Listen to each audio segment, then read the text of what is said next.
Yan, mananagan ng movie! Yan. So, now, simulan na natin.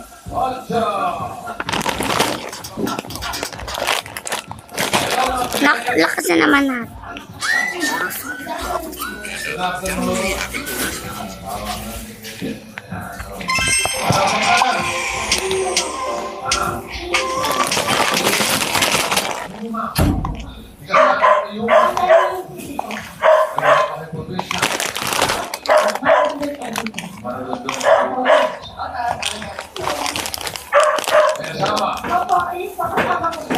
Yatos.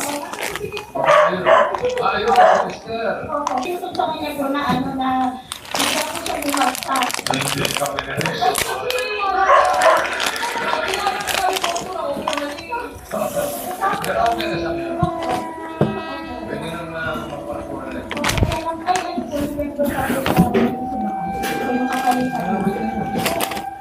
Kasal ko yung anak ko kaya. Kailangan nila kanya. Ilang taon yung anak niyo? 27 ko yung May nag-aaral pa. wala na po. Pero may anak ako, yung ako, tsaka pamangkin. Okay. Ano ba trabaho ni Mr. sa barko? Ano po, paper po. Yung paper. Tumaba na ka una. Opo, mami,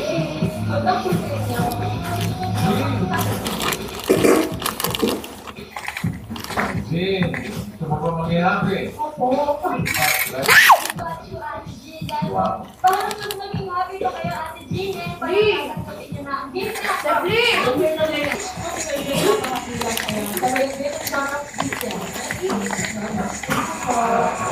Ito na namin lahat sa'yo pag-aalas mo ko Jin Quingan, Santa Car.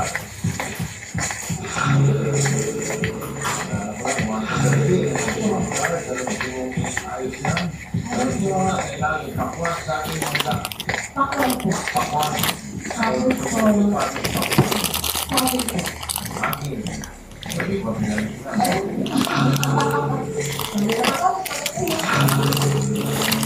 Para sa unang card, si Queens, pasok.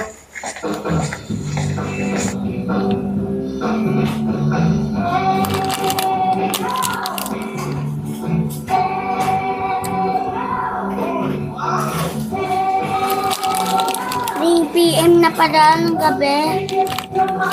Umaga na. Uwi na lang daw siya.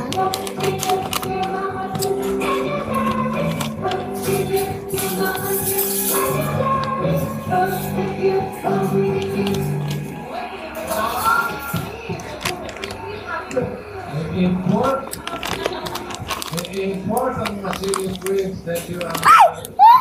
Para sa unang card mo, pili ka. Yun na sinaydi! Bayo mo. Jean.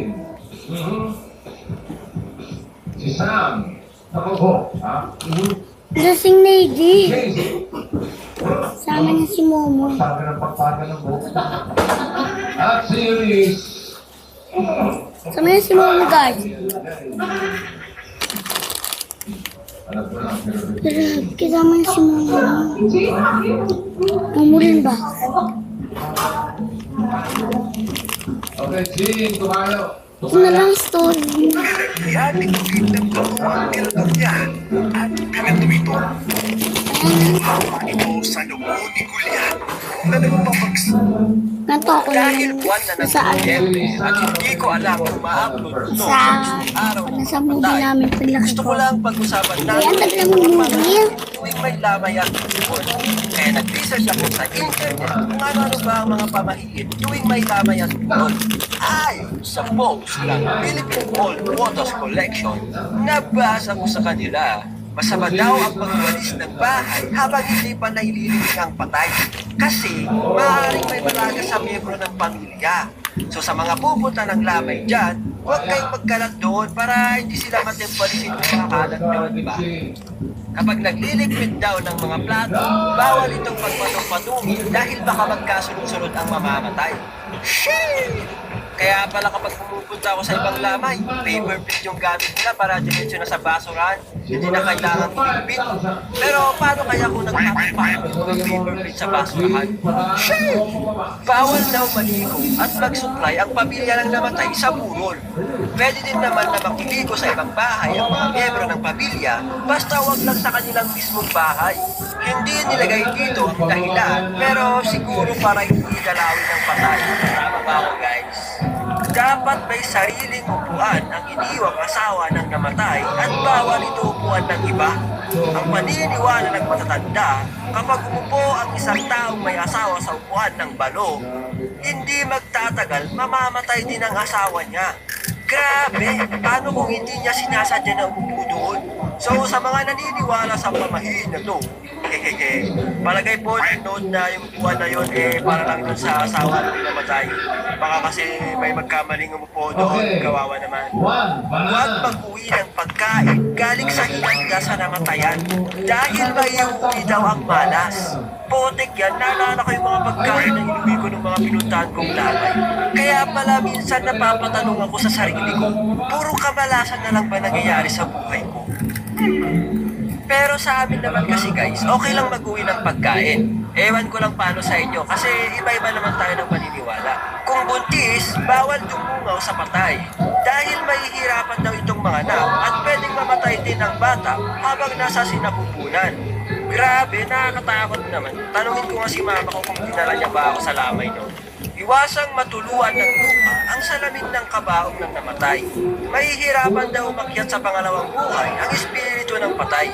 So ayun, saluhin na lang natin guys yung luha natin kapag iyak tayo sa lamay. Or magdala tayo ng panyo, di ba? Kung walang panyo, layo na lang tayo sa kabaong. Para syempre baka yung pamilya ng namatay naniniwala sa pamahiin. Baka ikaw pasisihin kung bakit mahihirapan umakyat yung espiritu ng patay. Bawal matulog ang lahat sa pinaglalamayan. Dapat laging merong gising na nakabantay dahil baka kukunin ng aswang ang patay kung walang nagbabantay. Kaya pala may kape sa lamay para hindi tayo makatulog.